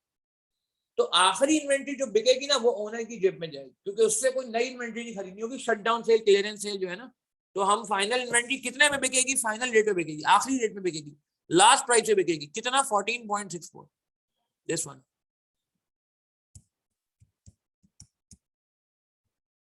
एक ट्रीटमेंट ये, दिस इज ट्रीटमेंट 1। ठीक है जी, ट्रीटमेंट 1, ट्रीटमेंट ए। अच्छा, एक ट्रीटमेंट बी भी है। ट्रीटमेंट बी क्या है? ट्रीटमेंट बी है, ये ट्रीटमेंट है, क्योंकि कोई मसला नहीं है। ट्रीटमेंट बी है, या वर्किंग कैपिटल लिखे वापस, आउट कैश लो, वही 10, वही 1, वही 1.1, वही 1.21। मगर अब आप ये कर सकते हैं कि वर्किंग ट्रीटमेंट 2 में बात हो रही है कि आप ये भी कर सकते हैं कि आखिरी साल अगर आप गौर करें कि आप पैसे लगा भी रहे हैं और मिल भी रहे हैं। पहले आखिरी साल आप पैसे लगा भी रहे हैं और मिल भी रहे हैं पैसे, ऐसा ही हो रहा है। You are investing some amount and you are recovering this whole amount. In paper, you may save your time, you may save your effort, you may save your calories. ठीक है ना, खैर मजाक में कह रहा हूँ तुम्हें कि कैसे कि आप इन दोनों को नेट कर दो, कि आप जो है ना एक ही काम करें, इन्वेस्टमेंट ना करें, जब पैसे वापस ही मिलने तो कितना फिर डायरेक्ट रिकवर कर ले। फिर कितना रिकवर करेंगे? क्या लगता है आपको? अगर मैं यहाँ पे इन्वेस्टमेंट नहीं कर रहा, डायरेक्ट रिकवर करना चाहूँ, डायरेक्ट 14.64 लिखूंगा मैं, फिर क्या लिखूंगा? 14.64 लिखूंगा। अच्छा, मजे की बात ये 14.64 ऐसे भी बनेगा, आप इन सबको ऐड करें 14.64 बनेगा। जितने पैसे आपने लगाए आप इन सबको ऐड करके देखें, जितने पैसे आपने लगाए आप कैलकुलेटर से ऐसे ही ऐड करके देखें, 1 2 3 4 5, इन सारी फिगर को आप ऐड करें, ये 14.64 बनेगा। मगर अब अगर क्या करेंगे, अभी जो मैं तरीका बता रहा हूँ आपको, नया ट्रीटमेंट बता रहा हूँ कि मैंने कहा आखिर इन्वेस्टमेंट ना करूँ, जब आखिर पैसे वापस ही लेने हैं क्या फायदा पैसे लगाने का? तो भाई फिर एक काम ये करें, आप इन सबको ऐड करें, जितना पैसा अभी तक लगा हुआ है ये सब वापस ले लें। इसका शॉर्टकट भी है वैसे, पहले आप ये जो कॉन्सेप्चुअल समझ लें, मैं शॉर्टकट बताता हूँ। हाँ सही कह रहे हैं बिलाल आरिफ, सही कह रहे हैं बीएस कंप्यूटर, इट्स 13.3, 13.3 कि जितना पैसा लगा हुआ है ना यहाँ तक, जरा ऐड भी करके देख लें 13.31। और लॉजिक भी कहती है ना कि आपने यहाँ तक कितने पैसे लगाए हुए थे, फिर 14.64 आपने डिसरिगार्ड कर दिया, फिर 13.31 पे आपने कहानी रोक दी। अच्छा वैसे देखा जाए आपस की बात है, यहाँ भी यही बन रहा है, आप इन दोनों को नेट करें ऐसे, मैथमेटिक्स है ऑब्वियसली यार, इन दोनों को नेट करेंगे ये भी यही बन रहा है। हाँ आउटफ्लो होगा मगर इनफ्लो से नेट हो जाएगा, वेरी गुड, डायरेक्ट काम कर लिया। सही कह रहे हैं बिलाल कि आउटफ्लो हुआ मगर वो इनफ्लो से नेट हो गया, तो डायरेक्ट हमने नेट फिगर लिख दी, पेपर में थोड़ा टाइम बच जाएगा, ये लिखना नहीं पड़ेगा अलग से, ये मतलब एक बार फिगर लिखनी पड़ेगी, मतलब अगेन कुछ सेकंड जिंदगी आपके बच जाएंगे, मे बी पॉसिबल। मगर मेरी बात समझ रहे हैं आप? 13.31 लेकिन डायरेक्ट आ गया ना, आप ये भी कर सकते हैं अलग अलग, मैं अगेन आप पे छोड़ रहा हूँ, मगर ये ना क्राइम हो जाएगा, आपने यहाँ भी नहीं लिखा और इधर 14.64 लिख दिया, ये तो क्राइम एक्टिविटी हो गई ना, ये जुर्म कर दिया आप। No it will be wrong, सही है? तो आपने अगर ये ट्रीटमेंट फॉलो करना है देन 13। अच्छा मुझसे पूछे, आप मुझसे बीइंग अ स्टूडेंट पूछे, बीइंग अ टीचर पूछे, बीइंग अ टीचर तो मैं कहूँगा कुछ भी फॉलो कर ले, मसला नहीं, मार्क्स पूरे मिलेंगे। बीइंग अ स्टूडेंट मुझे क्या बेहतर लगता है, ऐसे एक सवाल है, नहीं मतलब लतीफ इतना लंबा काम करने का टाइम नहीं है ना, क्यों इतना लंबा काम करना, खुद सोचो, मैं तो उल्टा जिंदगी आसान करने की कोशिश कर रहा हूँ, आप लोग बताएं वैसे ए या बी, ट्रीटमेंट ए ज्यादा बेटर लगता है आपको बीइंग अ स्टूडेंट, या ट्रीटमेंट बी बेटर लगता है? पेपर अप्रोच के लिए बात करूँ ना तो बी बेटर है। हाँ किसी को सेटिस्फेक्शन आ रही है ए में तो ए कर ले, मगर मैं पर्सनली मेरी ख्वाहिश होगी कि आप पेपर में अगर हो सके तो बी कर लेना, ताकि आपका टाइम बचे, मुझे पता है बीइंग अ टीचर यार के टाइम का मसला आता है ना, तो एक पर्पज अगर अचीव हो रहा है, और इसमें कोई मुजाहिका भी नहीं है ना, क्यों? क्योंकि मुजाहिका इसलिए नहीं क्योंकि यार हमें पता है कि जो पैसे लगने हैं वो आपस में नेट ही होने, ऊपर भी यही हो रहा है देखा जाए, सही है? ए इजी है मगर बी में गलती का चांस है, बिल्कुल ये मैं एग्री करूंगा। ए वाले में गलती का चांस नहीं है, ये बात भी सही है, ठीक है फिर आप ए कर लें, कोई मसला नहीं। मगर थोड़ा स्मार्टली मूव करना चाह रहे हैं अगर, जैसे जैसे आगे बढ़ेंगे मैं तो कहूँगा थोड़ा पेपर इस टॉपिक में और हाथ साफ होता रहेगा, तो फिर आप सेकंड के बारे में सोच सकते हैं, ठीक है। और सबसे आसान, अच्छा सेकंड में गलती का चांस मैं कम भी कराता हूँ। अगर सेकंड में गलती का चांस कम करना चाहते हो तो एक बात समझ लो कि ये सारी चीजें ऐड करो, जितना लग गया पैसा बस वो ऐड करो, आखिरी साल पे छोड़ दो, जितना पैसा ऐड हुआ ऐड करो, तो वो आपका जो है ना क्या हमने, ये आप चेक करो, ये आपका यही बन जाएगा। ये एक मतलब टोटका है, मगर अगेन मैं आप पे छोड़ता हूँ क्योंकि ऑब्वियसली आपको दोनों बातें बतानी चाहिए, कोई इसमें फॉर्मेट तो है नहीं कि मार्क्स कट जाएंगे, बस आपकी आसानी है, जिसमें आपको ज्यादा आसानी लगे you are free to opt. मेरा काम है दोनों ट्रीटमेंट सिखाना है, इसीलिए आप दोनों ट्रीटमेंट फॉलो करिए, ठीक है जी। फोर्थ को इग्नोर कर दें ये भी कह सकते हैं, और बिलाल आरिफ की बात है वो इग्नोर नहीं हो रहा, असल में वो ऑटोमेटिकली एडजस्ट हो रहा है। जैसे उमर यहाँ पे देख रहे हैं, ये आपस में नेट करो, नेट कैश फ्लो निकालते हैं, तो ये देखें 13.7 is adjusted amount, is a net amount, तो ऑटोमेटिकली एडजस्ट हो जाएगा, नजर नहीं आएगा फेस में मगर ऑटोमेटिकली एडजस्ट हो जाएगा, ये लग्जरी हो जाएगी अगर आप ट्रीटमेंट पे जाते हैं। बट आई पर्सनली बिलीव कि आप दोनों पे काम करें, दोनों नोट करें, मैं तो कहूँगा आपको हो सकता है कभी बाद में बी अच्छा लगना लगे, कभी हो सकता है ए अच्छा लगने लगे, तो आपको दोनों होने चाहिए ऑप्शन, ठीक है जी। चले अब लास्ट एक पॉइंट रह गया रेंट का, और फिर हम इसका कैश फ्लो वगैरह जरूरत पड़ती है तो बना लेते हैं, and then it will be over।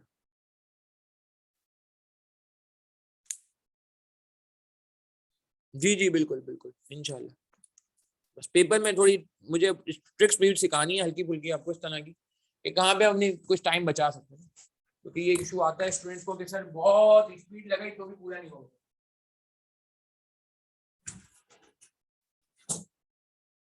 चले हो गया डन। अब जरा हम इसको पाए तकमील तक लेके जाते हैं, जरा एक रेंट की एडजस्टमेंट है जो मुझे बतानी चाहिए आपको, बाकी तो मेरे ख्याल से सवाल में अब कुछ नहीं बचा, रेंट की बल्कि दो एडजस्टमेंट होंगी, एक और दो, ठीक हो गया जी।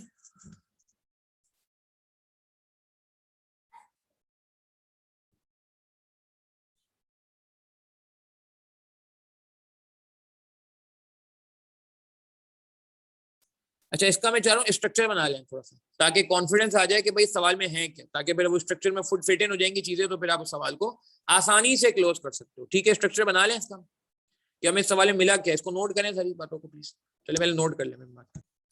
अच्छा ठीक है जी, तो ये मैंने क्रॉस मतलब सिर्फ समझाने के लिए किया था, एंड आई थिंक जिससे आप काम कर सकें, blue and green A and B it's all yours. अच्छा अब ये स्ट्रक्चर बनाने का टाइम आ गया मेरे ख्याल से, तो स्ट्रक्चर में क्या क्या आ रहा है आपके पास मुझे बताएं जरा, सीएम कंट्रीब्यूशन मार्जिन आ रहा है, ठीक है, और कुछ आ रहा है,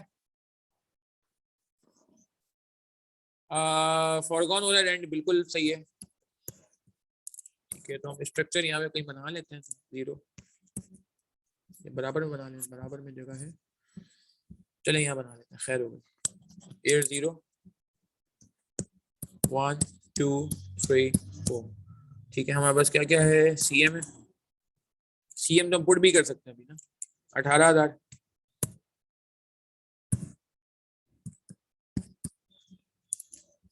20,790, 22,050, and last but not least 22,692, 692 था ना ये।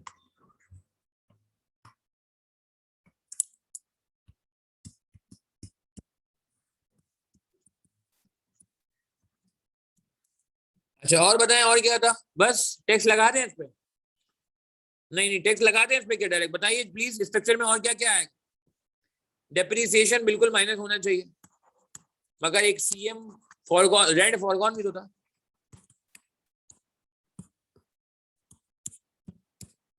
ठीक है नहीं, काफी क्वालिटी सवाल है, अभी आपको क्वालिटी का अंदाजा हो जाएगा। रेंटल इनकम फॉरगॉन भी तो है, फिर डेप्रिसिएशन है, गेन और लॉस ऑन डिस्पोजल नहीं है, बात हो गई, थोड़ा टाइम बच गया, गेन और लॉस ऑन डिस्पोजल मना कर दिया गया है ही नहीं, क्योंकि वो प्रोसीड और वो बराबर हो गई, ठीक है। और कुछ है हमारे पास इसमें, एक मिनट दोहरा लेते ना, प्लांट ये तो बाद में आएगा, सीएम पे बात हो गई, ये पूरा दोनों हमने एडजस्ट कर लिए हैं, वेरी गुड। न्यू प्लांट इस प्रीमिसेस पे होंगे, ठीक है, इस पे हम बात कर लेते हैं, इसको हमने फॉर्मेट में डाल दिया, इस पे मुझे बात करनी है, स्टार स्टार वर्किंग कैपिटल बात होगी, वर्किंग कैपिटल उसमें नहीं आता ना, ये टैक्सी के वर्किंग में नहीं आता, इग्नोर करें, बाद में डेफर करें, इग्नोर नहीं डेफर करते। डेप्रिसिएशन बिल्कुल आएगी जी, 25% reducing balance method, cost of capital discount rate है, tax 30%, ठीक है, depreciation माइनस कर देंगे, फिर क्या होगा, फिर क्या होगा, प्रॉफिट आ जाएगा, टैक्स निकाल लेंगे, एड बैक कर देंगे डेप्रिसिएशन को, डेप्रिसिएशन को एड बैक कर देंगे, ठीक है। और कुछ है हमारे पास, बस नेट कैश फ्लो निकाल लें, हाँ डेप्रिसिएशन एड बैक कर दिया, फिर क्या करें, फिर वर्किंग कैपिटल आ जाएगा आई गेस, जो भी इतनी बात हुई, 1000 कॉमन लिया 10,000 आ जाएगा, 1000 आ जाएगा, चेक करें हमने रजिस्टर में यही फिगर लिखी हुई थी जो मुझे याद आ रही है, 1100 है, 1100 है कितना है, एक मिनट, हाँ 1100, 1210 और 13.31 ना, 13,310,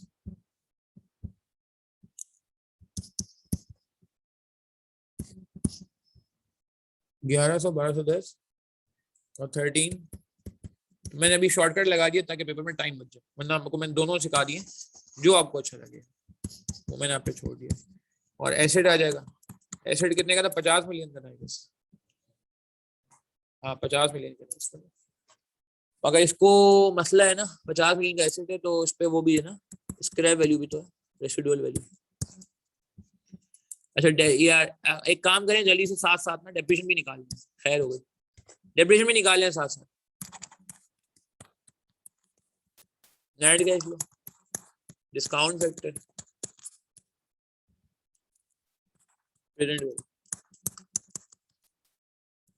डिस्काउंट फैक्टर कितने परसेंट है, 10% है, मेरा फेवरेट, 10% तो मेरा फेवरेट है, डिस्काउंट फैक्टर 0.909, 0.826 तो मुझे याद है इसके फैक्टर्स, 0.751, 0.683, 10% के फैक्टर्स तो मुझे याद है जी। डेप्रिसिएशन निकालते हैं जरा यार,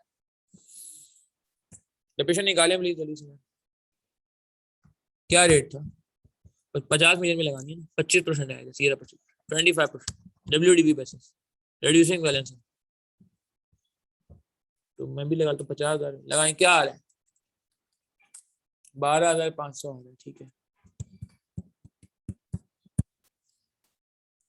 फिर अच्छा फिर आपको बताना इसका शॉर्टकट क्या है कि एक डेप्रिसिएशन निकाल के फिर आप इसको 0.75 कर दें तो पड़ोस वाली डेप्रिसिएशन आ जाएगी, डायरेक्ट 0.75 कर दें, आप वो भी कर सकते हैं शश के पहले की तरह कि पहले 50 में से 12,500 माइनस करें, 37,500 आएगा, फिर 37,500 का 25% लगाएं, और डायरेक्ट भी कर सकते हैं कि आप जो है पेपर में टाइम बचाइए, ठीक है ना, कॉन्सेप्ट भी बचाना है पेपर में, टाइम भी बचाना है, ठीक है ना।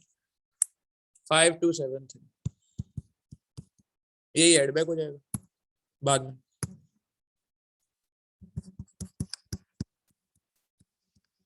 ठीक है, ये मुफ्त के मार्क्स। अब आप गौर करें ये BFD के सवालों में भी ऐसे ही होगा, जो भी बस इसके बाद शुरू हो जाएंगे इंशाल्लाह अगले हैंड आउट से, वहां भी ये सारी बातें डेप्रिसिएशन की, वर्किंग कैपिटल की, इन्फ्लेशन की, टैक्स की, सही है, गेन और लॉस ऑन डिस्पोजल तो खैर नहीं था, ये सारी बातें पेटेंटेड है, ये सारे डायलॉग में जो आज यूज कर रहा हूँ आपसे, ये सारे आपको मामी नजर आएंगे एग्जैक्टली, वो अलग बात है, थोड़ा सा लेवल डेटा का बढ़ जाएगा और कुछ, ठीक है जी। अच्छा और WDV कैसे निकलेगी भाई, अच्छा WDV का शॉर्टकट पता है किसी को, WDV का शॉर्टकट पता है, कॉस्ट 50,000, एक्यूमुलेटेड डेप्रिसिएशन हमने अभी निकाली, हाँ जी WDV का शॉर्टकट क्या था,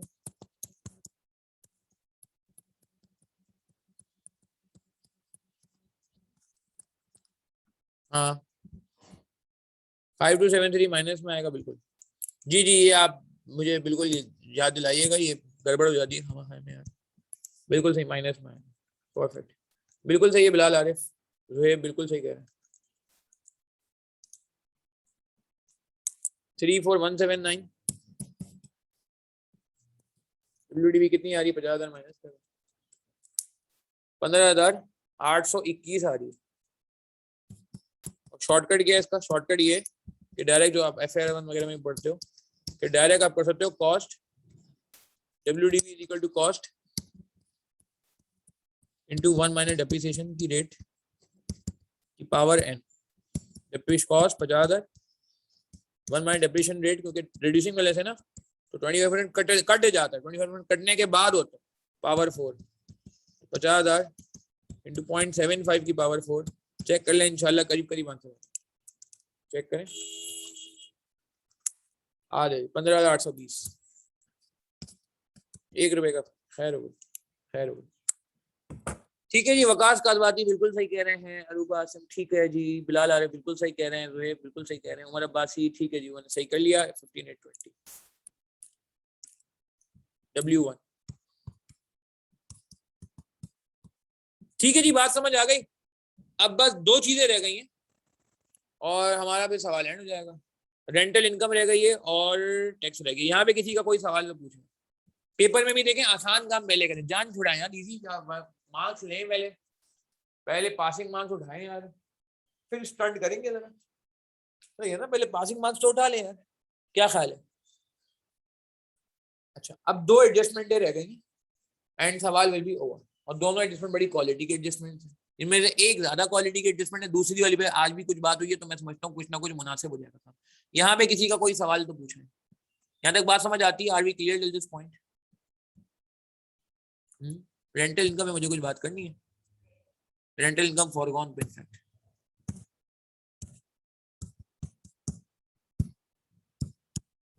कोई सवाल है यहाँ तक पूछे? यहाँ तक बस कैपेसिटी वाला पॉइंट ही मैं समझता हूँ इंपॉर्टेंट है, और working capital, working capital first time हमने देखा भी अपने इस सेशन में कि कैसे इंक्रीमेंटल वर्किंग कैपिटल को कैटर करना है। बाकी तो पेटेंटेड बातें, डेप्रिसिएशन वगैरह की बातें पता है, डब्ल्यूडीवी वाली बात हमारी आसानी के लिए थी, उल्टा हमारी आसानी के लिए थी।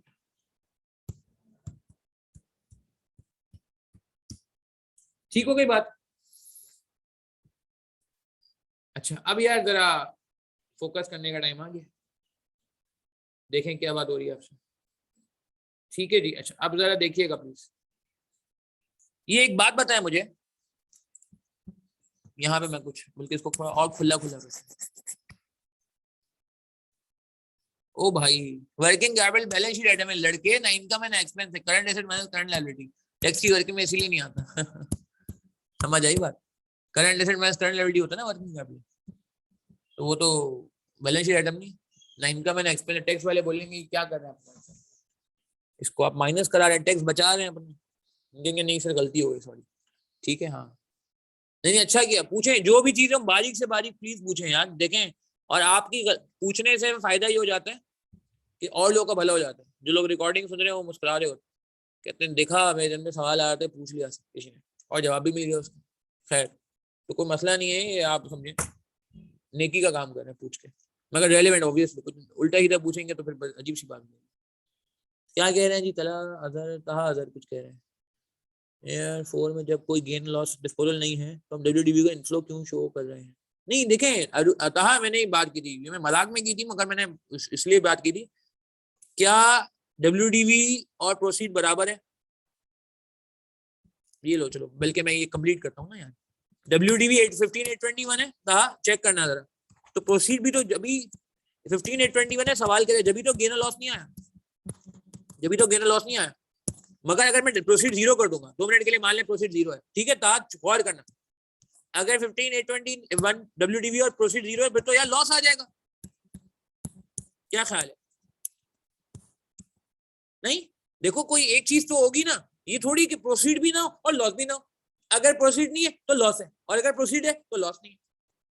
मगर सवाल को देखना पड़ेगा, ये नहीं हम अपनी मर्जी चलाएंगे। देखो क्या लिखा, मैंने हाईलाइट करके छोड़ा हुआ है, the residual value of the plant at the end of the life is nil, नहीं, यहाँ nil नहीं लिखा हुआ, या ये नहीं लिखा हुआ कि nil, क्या कह रहे हैं, is expected to be equal to,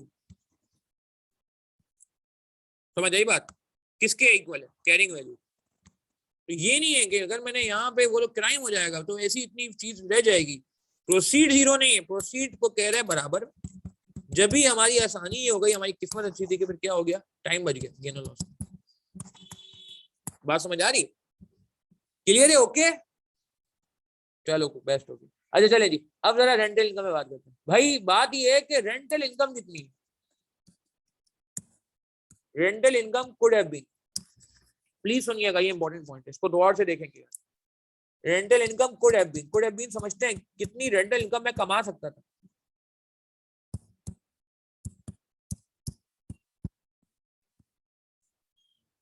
हाँ जी,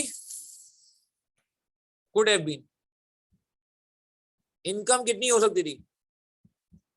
18 मिलियन लिखा, कितना लिखा है यार, कहाँ गया, कहीं था लिखा, 1.8 million sorry. Installed on a VL premises currently rent out 1.8 million per annum. तो और करिएगा प्लीज, फिर एक नई चीज शुरू करनी है इसके बाद, बस ये सवाल हो जाए फिर नया हैंड आउट शुरू हो जाएगा इंशाल्लाह, नया टॉपिक शुरू होगा इसी का एडवांस। खैर 1.8 मिलियन, ये बात समझ आती है? 1.8 मिलियन सही है, और ये इंक्रीज करने वाला है 7%। अच्छा 1.8 मिलियन के बारे में मुझे बता दें, ये कब का फिगर है? आज का फिगर है या एयर 1 का फिगर? हाँ, इस लाइन को छोड़ दें, ये लाइन सेंसर कर दी, इसको छोड़ दें, ये लाइन खामा खा में कंफ्यूज करिए जी, इसको भी छोड़ दें, ये सेंसर कर दी जी। क्या कह रहे हैं, ये 1.8 मिलियन आज का फिगर है या बाद का फिगर है? प्लीज गौर करिएगा यार। प्रेजेंटली, प्रेजेंटली, प्रेजेंटली, प्रेजेंटली का क्या मतलब है? वुड भी नहीं, अब आप बोलो सर वुड भी लिखा हुआ है, ओ भाई वुड भी एक प्लांट के लिए लिखा है, प्लांट वुड भी इंस्टॉल्ड। आप ये नहीं कि बिल्कुल ही लकीर के फकीर, अल्लाह माफ करे एक टर्म होती है माजरत के साथ, वो नहीं बनना है हमने। सही है, जिस चीज की बात हो रही है उसको देखा जाता है। कल मटेरियल की बात हो रही थी, मटेरियल को देखा जा रहा है कि रेंट के बारे में कहा रहा है प्रेजेंटली रेंटेड आउट। तो रेंट कितने का है? 1.8 मिलियन। कब का? आज का ही प्रेजेंटली 1.8 मिलियन है। तो यार अगर मैं आगे जाके, अच्छा एक मिनट, कितने सालों का रेंट फॉरगॉन होगा? कितने सालों का रेंट फॉरगॉन होगा भाई? कितने सालों तक ये रेंट नहीं मिल सकेगा? कितने सालों तक हम मना कर देंगे, बोलेंगे नहीं जी जमीन किराए पे नहीं दे सकते आपको? लाइव देख लो कितनी है, 4 इयर्स। 4 इयर्स बिलू देखो, ये जितना बिलू बिलू हाईलाइटेड कर रहा हूँ ये सारा रेंट के लिए कर रहा हूँ, 4 इयर्स। अब मुझे बताओ इनकम फॉरगॉन कितनी है, उसको छोड़ दो, एडवांस वाली लाइन सेंसर कर दी मैंने। Rental income could have been कितनी थी? कुड हैव बीन का मतलब क्या है? ये जो मिल सकता था, कितना मिल सकता था? पहले साल का फिगर कितना लिखूं? 1800 लिखूं? यस और नो? ये स्टार्टिंग पॉइंट से ही बता दो, बाकी गेम मत खाने, बाकी गेम मैं संभाल लूंगा आपके लिए, मगर आप स्टार्टिंग पॉइंट मेरे लिए सही कर दो ना यार, कुछ तो सही करो। यहाँ मैं कितना लिखूं डब्बे में? 1800 आएगा या कुछ और आएगा मुझे बता दो। 7% इन्फ्लेशन रेट है, मगर वो ही बात है कब से इन्फ्लेट होगा, मेरा इंपॉर्टेंट सवाल है। Very good Bilal Arif, Shahzeb, BS computer, Juhaib, very good, very good, very good. ऐसा आसिफ ताजर, मुझे अमाउंट बताओ चंदा, मैं अमाउंट क्या लिखूं? 1800 लिख दूं क्या? नहीं नहीं, सही कह रहे हैं रूबा हसन, सही कह रहे हैं उमर अब्बासी।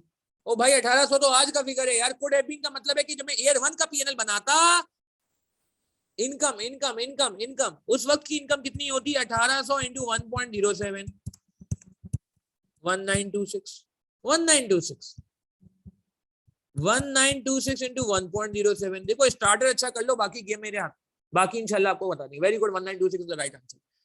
भाई बात ये है कि 1800 तो आज मिल गया ना, 1800 तो हमने खा लिया ना, 1800 तो हमने कमा लिया ना प्रेजेंटली, प्रेजेंटली। मगर आगे जाके जो फॉरगॉन होगा वो कहानी कहां से शुरू होगी? फॉरगॉन वाली कहानी तो शुरू होगी ईयर 1 से।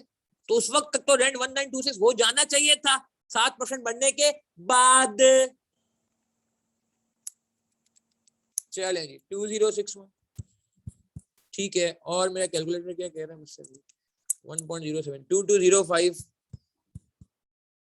एंड 2359 चेक कर लेगा यार, कोई इसलिए मिस्टेक ना हो। Rental income could have been earned, agree करेंगे? अर्नड, अर्नड, अर्नड, सही है या रिकॉर्डेड इन पीएनएल? अब सवाल, सवाल यहां तक क्लियर है बात कि भाई ये 1800 एयर 0 का फिगर था। अब हम चूंकि एयर 1 पे रिकॉर्ड करें तो हमें इन्फ्लेट करना पड़ा, इन्फ्लेट करना पड़ा। ये पैसे कब मिल जाते? अब ये सेंसर वाली लाइन हटा दो, मैंने सेंसर की थी। ये पैसे कब मिल जाते? The rent is receive in advance, the rent is receive in advance. बिलू वापस आ गया, क्या मतलब है? बिलू is only for this adjustment because this is very important adjustment. ये पैसे कब मिल जाते हैं? एडवांस का मतलब क्या है? ये पैसे मिलने कब थे? Could have been earned, no, could have been received क्या था?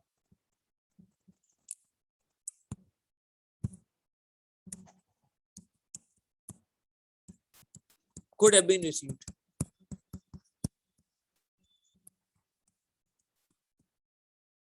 कितनी, कितनी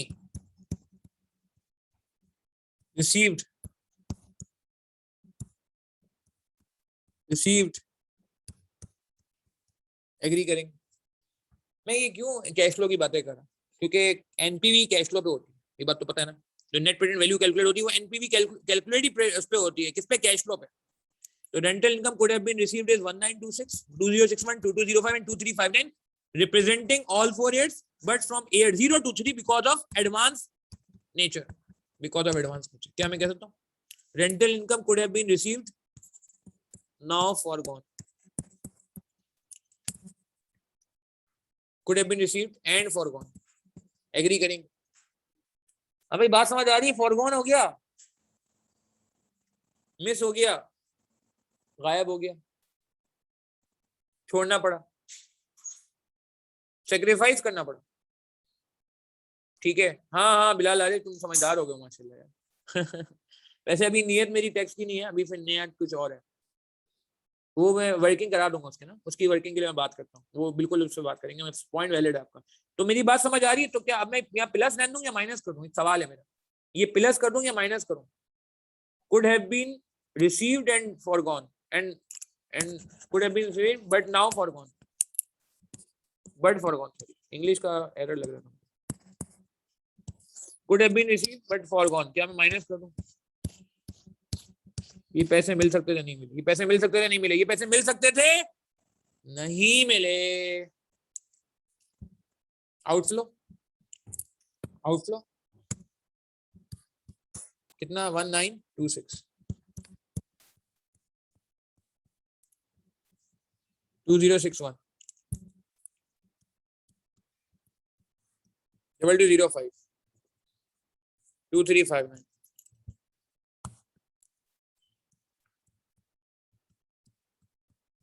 ये बात समझ आती है, मैं रिपीट करता हूँ, देखें प्लीज बात समझें। अगर ये प्रेमिसेस पे रेंट, सॉरी, अगर मैं प्रेमिसेस पे प्लांट नहीं लगाता तो ये रेंट मिल जाता, ये बात समझ आती है। पहले इसको देखें, छोड़ दें वो दूसरी चीज को, पहले जो स्क्रीन में नजर आ रहा है इसको देखें।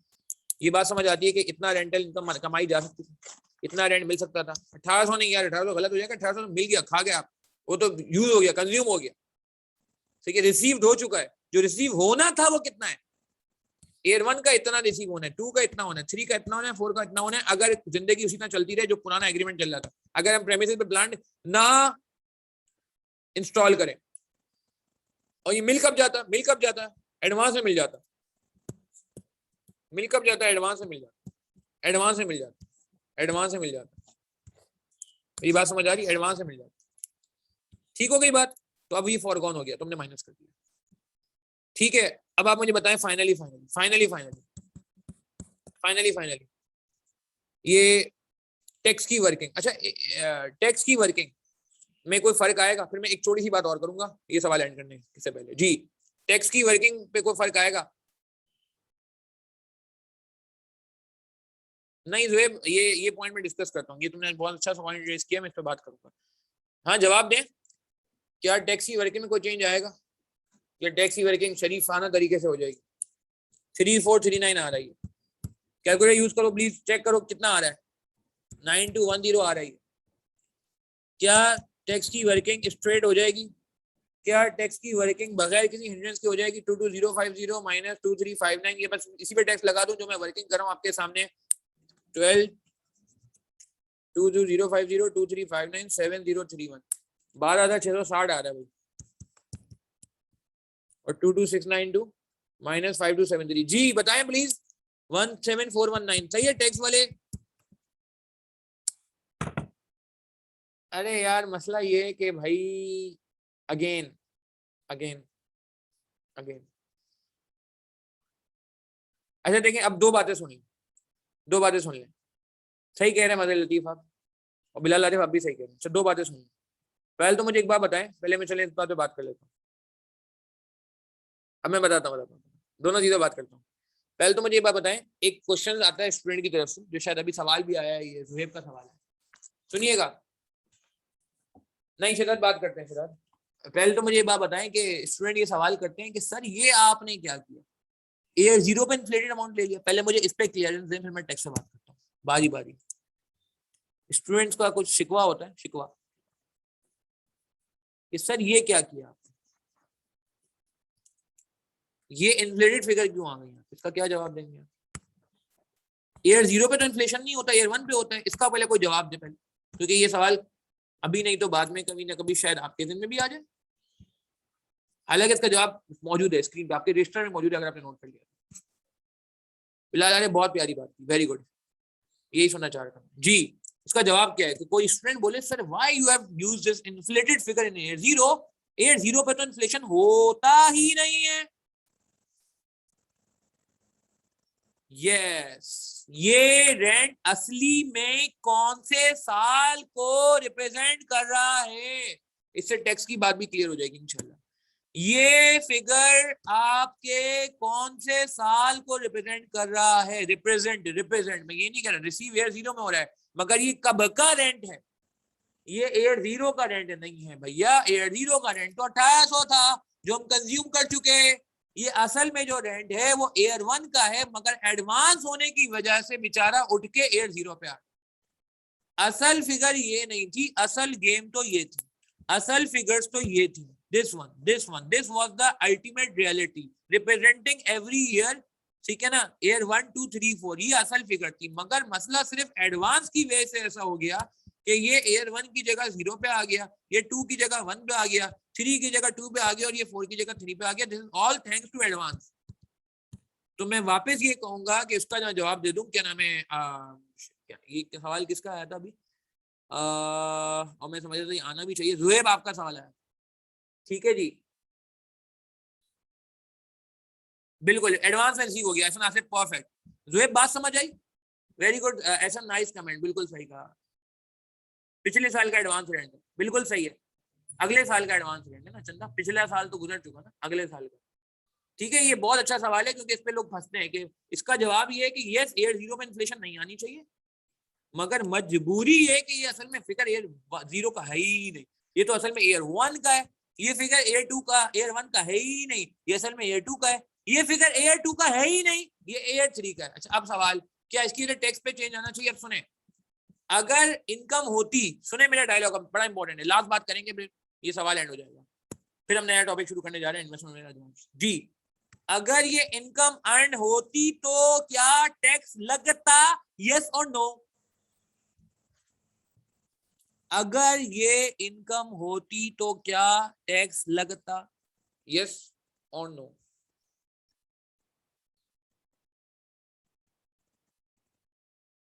और अगर इनकम नहीं हुई तो, अगर इनकम नहीं हुई तो तो टैक्स क्या हो जाएगा, टैक्स क्या हो जाएगा, बच जाएगा।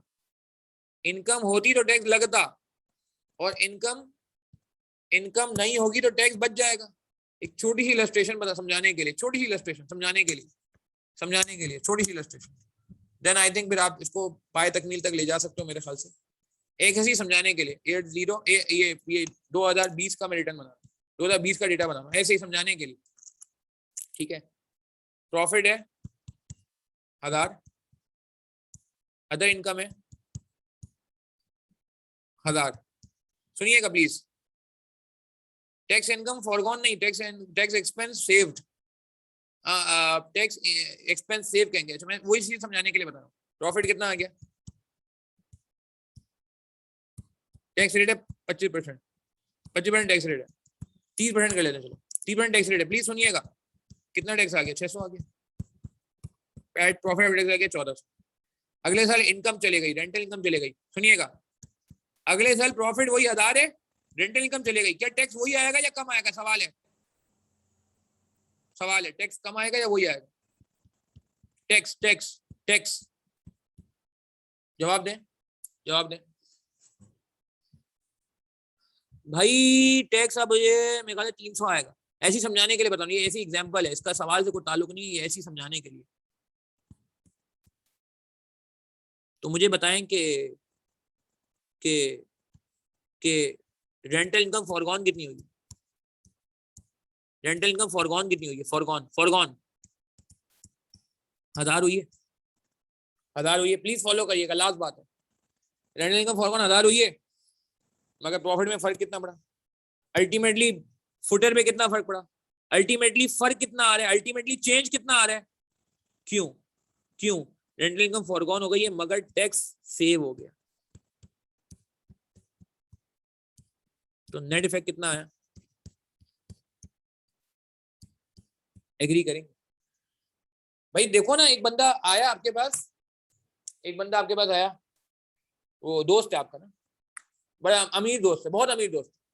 वो आगे आपको कह रहा है यार कोविड हुआ था, कोविड के बाद ना मेरी प्रॉपर्टी रेंट पे ही नहीं गई। आपने कहा अच्छा क्या हुआ? बोलता है यार वो मेरे पास 10 लाख रुपए किराया आता था साल का, वो आया ही नहीं, तो मुझे 10 लाख का नुकसान हो गया। आप उसको क्या बोलेंगे? आपको बोलेंगे नहीं 10 लाख का नुकसान नहीं, नहीं 10 लाख का नुकसान नहीं। सुनिएगा एग्जाम्पल, 10 लाख का नुकसान नहीं हुआ, आप उसको बोले नहीं यार 10 लाख का नुकसान हुआ, कैसी बातें कर रहे हो आप यार? आप उसको बोलेंगे भाई 10 लाख का नुकसान इसलिए नहीं हुआ क्योंकि आप तो 30% टैक्स में दे देते थे। 10 लाख जो आप कमाते थे उसमें 3 तो गवर्नमेंट ले जाती थी, तो आपको तो 7 बचते थे। बोला नहीं मैं तो 10 रिसीव करता था। बोला 10 रिसीव करते थे मगर साल के आखिर में रिटर्न भरते हुए आप 3 लाख की लायबिलिटी पे करते थे ना, आप तो ईमानदार शहरी टैक्स बिल्कुल पूरा पूरा देते हैं। मैंने कहा हाँ बात बिल्कुल सही है। तो उसने कहा भाई जब आपने 10 लाख कमाए ही नहीं तो 3 लाख का आप टैक्स भी नहीं दोगे, तो तुम्हारे 10 लाख तो गए मगर 3 लाख बच भी गए ना, नेट 7 लाख हो गया। क्या ख्याल है, बात लॉजिकल है? तो दोस्त को हमने बोला गम कम करो अपना, ये 10 लाख का गम नहीं बताओ, बोलो 7 लाख का हुआ। बोला फिर भी वो दोस्त अड़ा हुआ है, बोला नहीं 10 लाख नहीं मिले। हमने बोला भाई ठीक है 10 लाख नहीं मिले मगर 3 लाख की सेविंग जब तुम रिटर्न बनाओगे तब मिल जाएगी। ठीक है बात समझ आ रही है? तो यहाँ भी कुछ ऐसा ही हुआ है कि रेंटल इनकम फॉरगॉन हो गई है। हाँ बिल्कुल, जैसे डेप्रिसिएशन पे टैक्स सेविंग होती है, बिल्कुल वही कॉन्सेप्ट है। Last but not the least, क्या ये इनकम फॉरगॉन हो गई है? तो इस इनकम फॉरगॉन ने हमारे टैक्स को क्या कर देना है? इस इनकम फॉरगॉन ने हमारे टैक्स को क्या कर देना है? और प्रॉफिट को क्या कर देना है? कम कर देना है, और टैक्स कम आ जाएगा। मगर एक लास्ट कहानी में ट्विस्ट है। जब ये सवाल कराया है बताओ क्या, एक ट्विस्ट अभी बाकी है, last point, then I think we can end this question peacefully. एक मसला है छोटा सा अभी, ये प्रॉफिट जो मैंने निकाल लिया है इसमें एक मसला है, डायरेक्ट इस पर टैक्स नहीं लग सकता। बता दो क्या?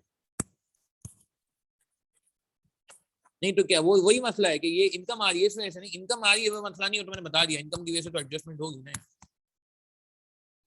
हाँ भाई हाँ बिल्कुल, और कोई ट्राई करे सोचे क्या मसला है, अब क्या इशू है? सब तो रिजॉल्व होगी चीजें यार, अब क्या रह गया भाई? ये प्रॉफिट पे टैक्स नहीं लग सकता डायरेक्ट 30%। क्यों? के इसके अंदर एडवांस की एडजस्टमेंट करनी पड़ेगी। ये एयर 1 का रेंट था जो एयर 0 पे आया हुआ है, ये एयर 2 का रेंट था जो एयर 1 पे आया हुआ है, ये एयर 3 का रेंट था जो एयर 2 पे आया हुआ है, और ये एयर 4 का रेंट होता जो एयर 3 पे आया हुआ है। तो यार ये तो हमें पता होना चाहिए ना। कर लेंगे एडजस्टमेंट, कर लेंगे एडजस्टमेंट, करा दूंगा। चलो बता देता हूँ एडजस्टमेंट। सवाल एंड तुम लोग कर लेना, इसका मैं सोल्यूशन दे दूंगा इंशाल्लाह, टेंशन की बात नहीं है, इसका सोल्यूशन रेडी है मेरे पास, सॉफ्ट में भी दे दूंगा और किताब में भी होगा। मगर बस समझ लो कि आपके पास होगा क्या, प्रॉफिट का फिगर गिवन है 3439 9210 12,660 एंड 17419। बहुत आसान सा एडजस्टमेंट है, इतना मुश्किल एडजस्टमेंट नहीं। 17419 क्या एडजस्टमेंट होगा? कोई बंदा ट्राई करेगा? कुछ ऐड होगा कुछ लेस होगा, कुछ ऐड होगा कुछ लेस होगा, बताओ क्या? बताओ क्या? ये 343 में 2061 आया भाई, क्या करूंगी? ऐड करूंगी या लेस करूं? ये ऐड करूंगी या लेस करूं? क्या ये इस साल का फिगर है 2061? प्लीज कंफर्म बताइए, ये क्या ये इस साल का फिगर है? कंफर्म करने पे देखते हैं, सवाल एंड करना ताकि फिर नया टॉपिक शुरू हो ना यार। क्या ये इस साल का फिगर है? यस और नो? 2061?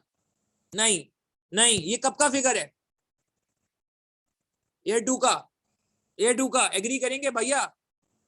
बिल्कुल सही का उमर अब्बासी, बहुत प्यारी बात, जबरदस्त, पिछले सवाल वाली एडजस्टमेंट करेंगे, वेरी नाइस। तो ऐड कर दें 2061, ऐड कर दें रेंटल इनकम रिसीव्ड 2061, वो cash flow, sorry cash flow add कर दें, टू द पॉइंट बात करूं 2205 2359। अच्छा यहाँ कितना एड बैक करें? यहाँ कुछ एड बैक नहीं होगा, यहाँ कुछ माइनस ही नहीं हुआ तो एड बैक कैसे होगा भाई? और लेस क्या करेंगे? लास्ट लेस क्या करेंगे? रेंटल इनकम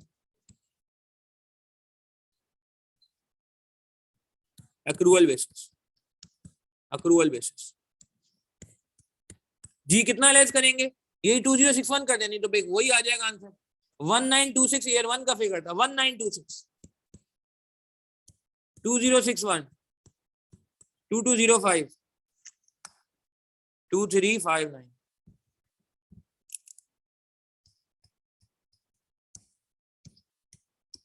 अब आ जाएगा टैक्सेबल प्रॉफिट, और इस टैक्सेबल प्रॉफिट पे आप रेट लगा के टैक्स में 30% लगा देना टैक्स में। कितना आ रहा है, कितना आ रहा है? 3439, 33 क्या 3574, अच्छा 9354, 12814,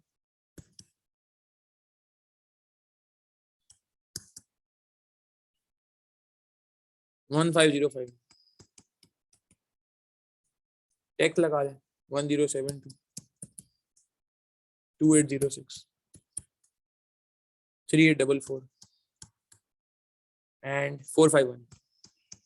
ये एडजस्टमेंट बाकी क्वालिटी थी, इस वजह से मुझे लगा कि ये सवाल आपसे डिस्कस होना चाहिए क्लास के अंदर ही।